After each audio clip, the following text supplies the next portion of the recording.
Le seul truc, c'est que lui, quand j'en ai parlé, j'avais parlé des premières conditions. Comment s'est déroulée l'organisation pour le combat des combats de demain? Parlez de ça. Alors,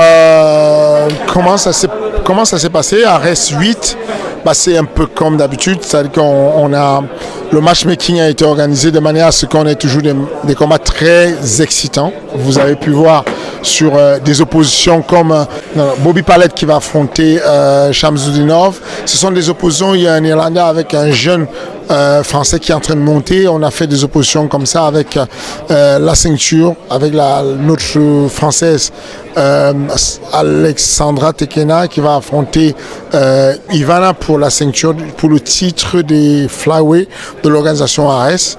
Voilà, il y a des matchs super intéressants. Tout le monde a été au poids.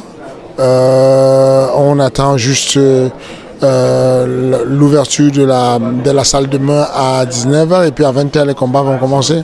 Vous attendez une grande affluence pour demain? On est atteint environ, pour le moment il s'est vendu environ 3000 places. On a 3600 places, donc il reste environ 600 places à vendre. Que pensez-vous justement de cette brochette de combattants? C'est vrai que le MMA en France prend de l'ampleur de plus en plus. L'UFC arrive ce mois-ci. Donc quel est votre sentiment là-dessus?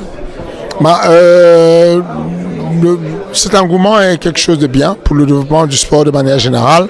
On voit bien qu'il y a beaucoup de choses qui se passent. Il y a l'UFC qui arrive le même week-end que nous. Donc, Arès, c'est demain et après-demain, on a un UFC sur la place. C'est quelque chose de bien. On a une nouvelle génération de combattants. C'est ça qui est la particularité d'Arès. C'est qu'on va chercher des combattants qui sont le futur. Des jeunes combattants avec un profil de pouvoir devenir champion du monde des MMA à l'UFC. Et on les monte, on les développe. C'est un peu une sélection naturelle qui va se passer. Il y a certains qui vont accrocher et qui vont rester jusqu'au bout. Il y a certains qui vont décrocher parce que le niveau aurait été très fort.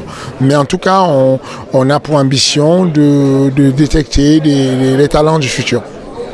Vous êtes entraîneur de Cyril Gane et vous avez été entraîneur de Francis Nanou. Justement, que pensez-vous cette brochette de combattants? Pensez-vous que dans cette brochette de combattants, il y aura un champion du monde? Francis Ngannou et Cyril Gane sont assez particuliers. Ce sont des athlètes extrêmement doués. Je pense qu'il y a un petit pourcentage dans le nombre d'athlètes qu'on a là aujourd'hui sur le roster d'Arès. Je pense qu'il y a un pourcentage qui va certainement percer et devenir le futur champion comme Francis Ngannou. Voilà.